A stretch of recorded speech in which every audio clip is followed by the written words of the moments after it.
Janeiro não é um mês. Janeiro é um espelho com luz branca. Ele mostra olheira, mostra preguiça, mostra bagunça que dezembro deixou de herança. E é por isso que quase todo mundo falha em janeiro. Porque janeiro não tem maquiagem. Não tem feriado suficiente, não tem desculpa social aceitável, não tem aquela névoa gostosa do depois eu vejo. Janeiro te encurrala de verdade. Sabe o que derruba 95% dos homens? Não é a falta de talento, não é a falta de oportunidade, é o vício da empolgação. É achar que a mudança nasce de um pico emocional, como se disciplina fosse uma chama e não uma construção. Motivação é açúcar, dá energia rápida e fome mais rápida ainda. A virada do ano vira um palco e o homem vira um ator de si mesmo. Compra caderno novo, baixa aplicativo, promete agora vai. Só que promessa não paga boleto. Promessa não faz flexão. Promessa não te puxa da cama quando o corpo tá pesado e a mente tá negociando. O inimigo invisível é esse. A ideia de que você precisa sentir vontade para agir. O mundo te treinou para só se mover quando tá fácil.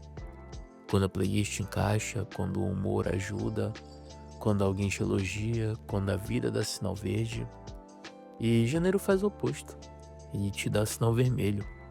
E te coloca cara a cara com o tédio, com a repetição, com o silêncio.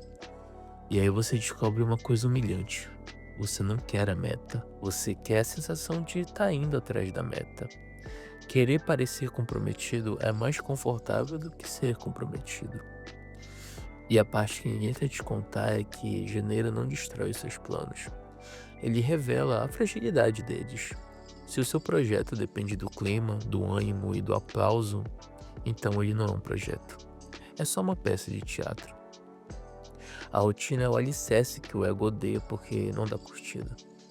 E é exatamente por isso que funciona. Porque o que te salva não é um grande dia. É um pequeno ritual repetido quando ninguém tá vendo. Pensa comigo. A maioria vive como se fosse um cartão pré-pago de força de vontade. Começa o mês gastando tudo em 3 dias. Treino pesado, dieta radical, acordar 5 horas, ler 40 páginas, trabalhar dobrado. E aí o saldo zera, o corpo quebra, a mente se revolta e pronto. Eu não nasci para isso. Só que é mentira. Você não falhou por falta de força. Você falhou por falta de sistema. Força é tempestade, sistema é um clima.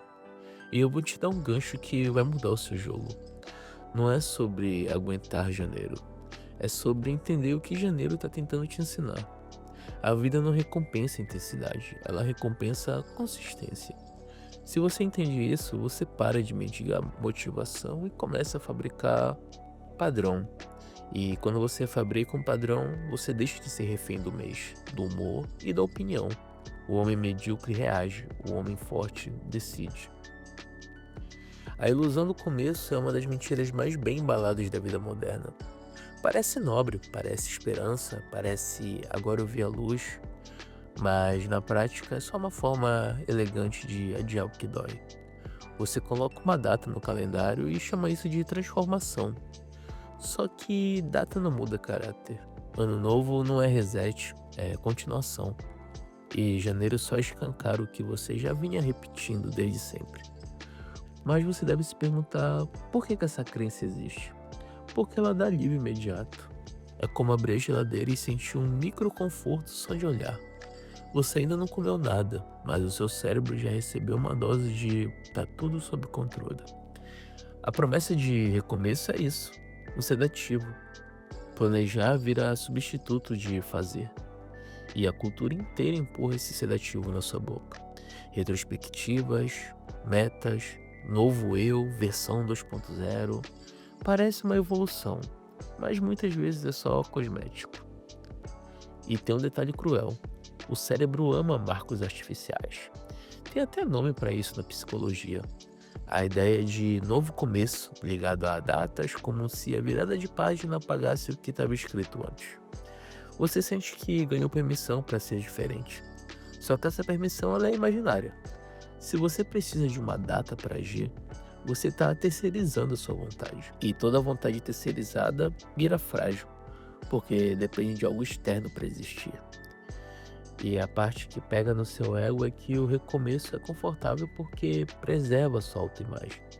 Você consegue olhar pra si e dizer: eu sou um cara de potencial, eu só tava num momento ruim.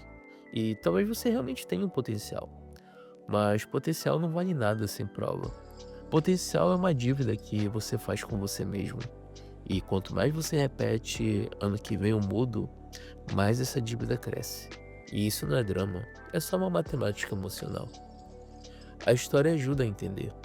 Os estoicos falavam de uma coisa simples, mas brutal. Você controla as suas ações, não seus sentimentos. Você não negocia com o destino, você treina a resposta. A modernidade fez o contrário, transformou o sentimento em volante. Se eu estiver inspirado, eu faço. Só que a inspiração é visita, não morador. Quem espera inspiração constrói a vida em um terreno alugado. A primeira ventania vai levar tudo embora. E por que janeiro vira o cemitério das promessas?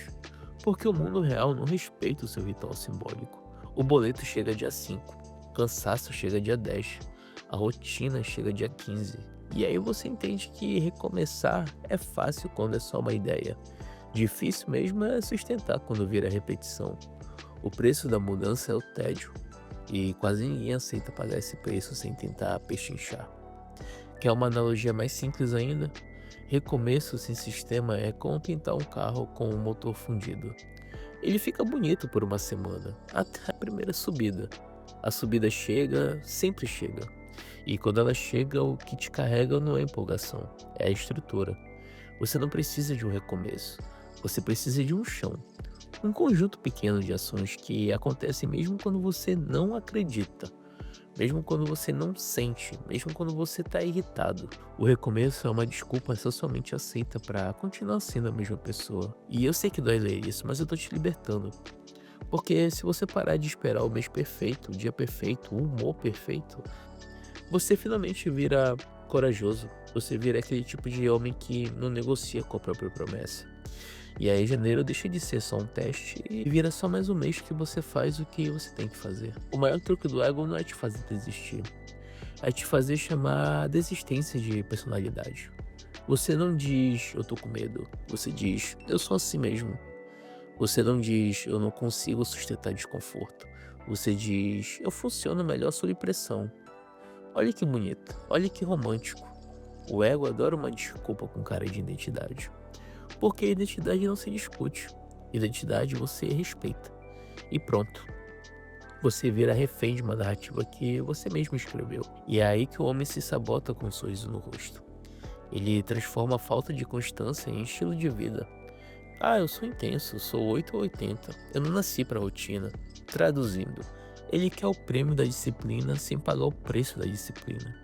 Você quer resultado, mas não quer repetição. E repetição é exatamente o que separa o adulto de adolescente, o profissional de um amador, um homem de um menino. Só que repetir não dá adrenalina. Repetir não dá história pra contar no bar. Repetir é quieto, e o ego odeia o quieto. Repara como isso aparece no cotidiano. O cara que some por meses e volta com um novo projeto revolucionário. Ele compra equipamento, troca foto, muda a bio, anuncia mudança. A primeira semana, energia de foguete. Segunda semana, ele começa a negociar. Na terceira, já tem uma justificativa. O ego prefere um comeback épico do que um progresso chato. Porque um comeback rende aplauso, e um progresso rende silêncio apenas. E tem a romantização do caos, que é uma praga. O sujeito ele vive bagunçado, dorme mal, come qualquer coisa, se entope de estímulo e depois fala: ah, é que eu sou criativo. Como se desorganização fosse um dom. Como se fosse um sinal de genialidade. Como se quebrar a promessa fosse autenticidade. Caos não é liberdade. Caos é falta de comando.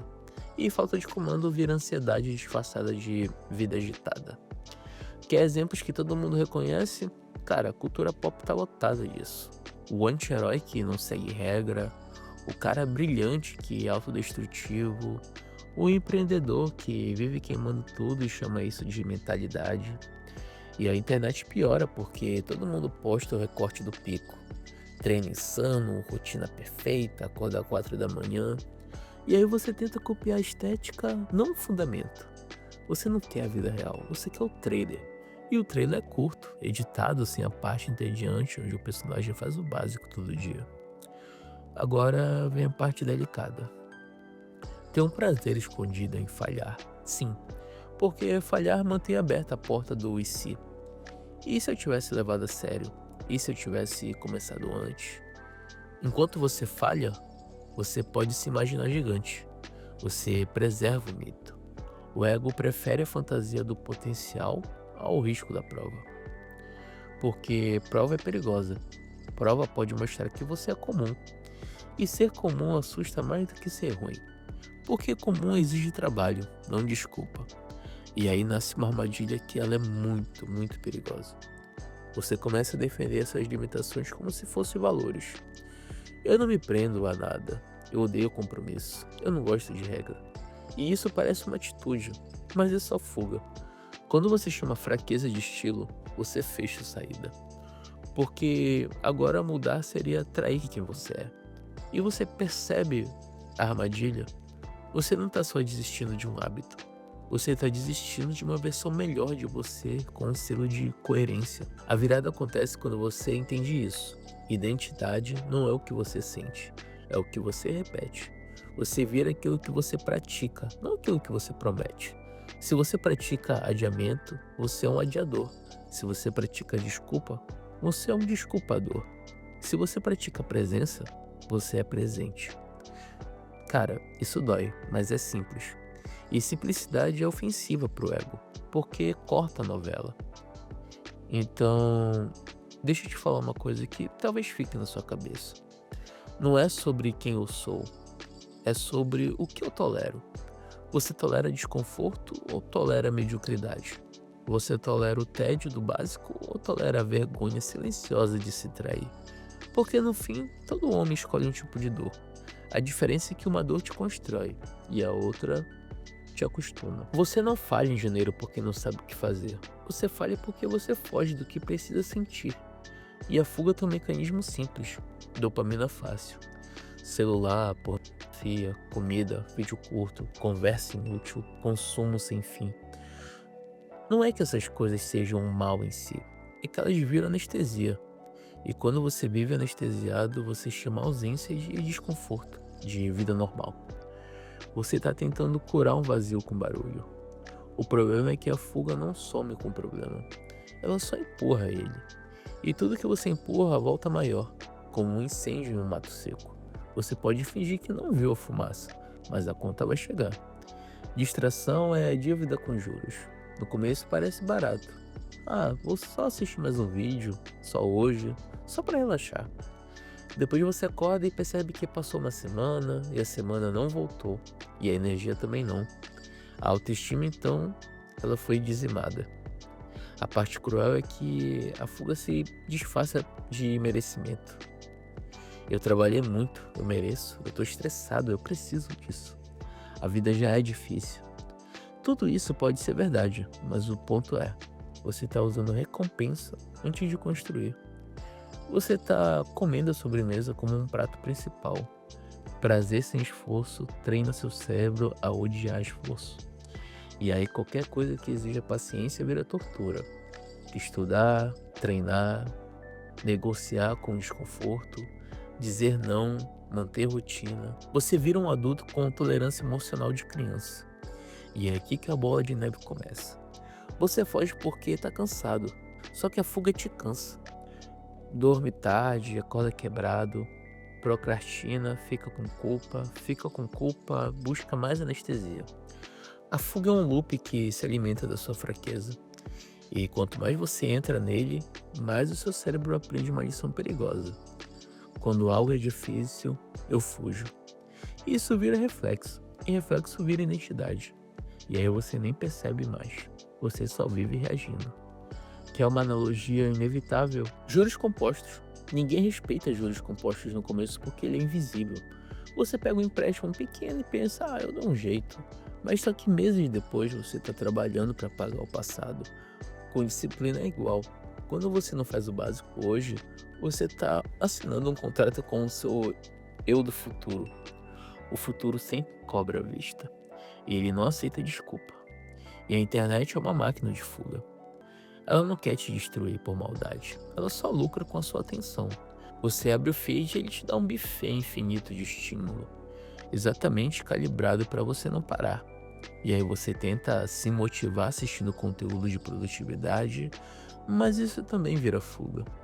Você consome disciplina em vez de praticar disciplina. Assistir sobre mudar não é mudar, é só entretenimento como culpa. Agora, o ponto mais importante aqui é: a fuga não é só comportamento, é uma negociação interna. Você sente um micro desconforto, tédio, medo, insegurança, dúvida, e imediatamente oferece algo para calar aquilo. Só que quando você cala, você perde informação. Desconforto é mensagem. A dor é um alarme, não um inimigo. E se você arranca o alarme da parede, o incêndio continua. Então, qual é a realidade inevitável? Se você não enfrenta, isso cresce e volta. O seu corpo vai te cobrar, a mente te cobra, o tempo cobra, relacionamentos cobram, o respeito próprio te cobra isso. E não tem como subornar essa cobrança com mais uma noite de depois eu começo. O que você evita hoje vira um monstro de amanhã. E em janeiro isso fica mais óbvio porque o calendário tá limpo, mas a sua vida não tá. Você quer realmente parar de piorar tudo? Para de romantizar a fuga como um descanso. Descanso de verdade te devolve energia. Fuga te rouba energia e te dá um recibo de culpa. Se te alivia agora e te destrói depois, não é alívio, é armadilha. E quando você começa a enxergar isso, você ganha poder. Não porque você vira um robô perfeito, mas porque para de mentir para si mesmo. E guarda essa dica: ninguém destrói sua vida num dia, você destrói em parcelas. Uma escolha pequena, repetida, vira destino. Se você não corta o loop agora, ele vai te engolir com a sua própria permissão. E você não é um caso especial. E isso não é um insulto, é um alívio. Porque a maior prisão de um homem é acreditar que o caos dele é único, que a cabeça dele é diferente, que a vida dele é complicada demais para funcionar com o básico. E a verdade é mais simples. Todo mundo tá carregando alguma coisa, todo mundo tá improvisando em algum nível. O mundo é um palco de gente fingindo que tem controle.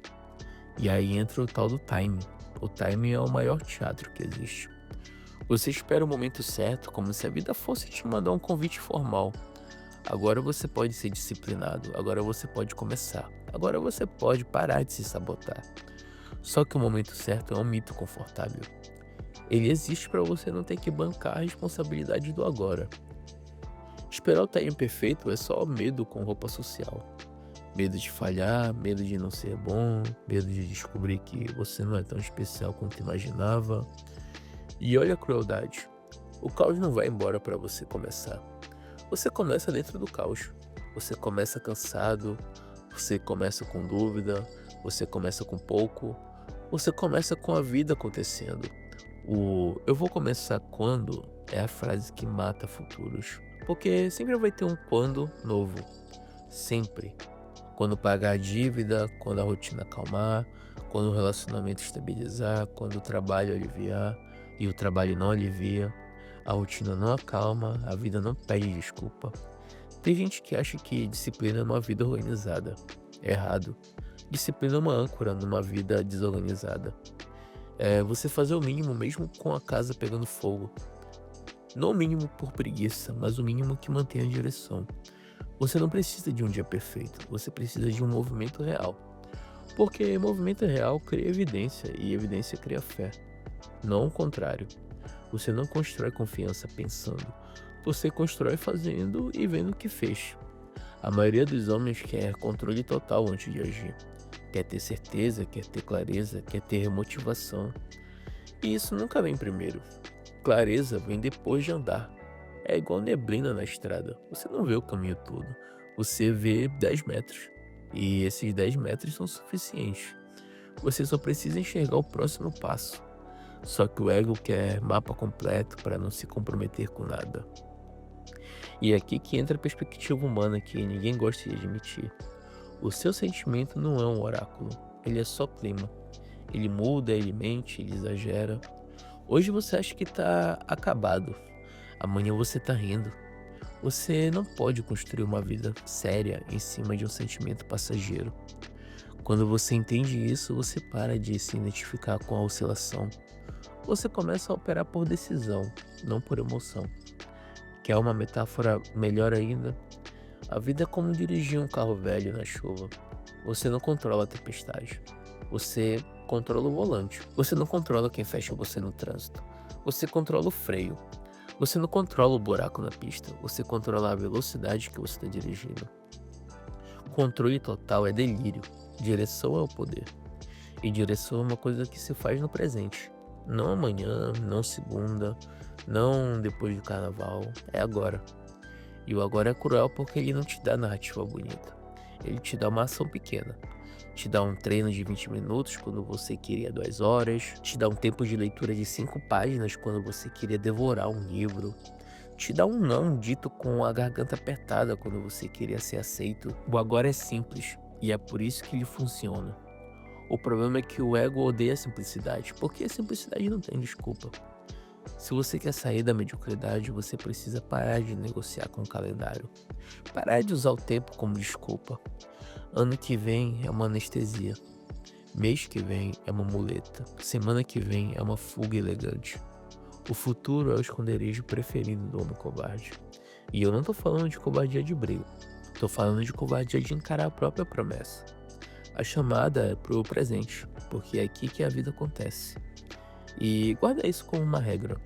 O homem que vence não é o que tem mais controle, é o que volta pro volante mais rápido.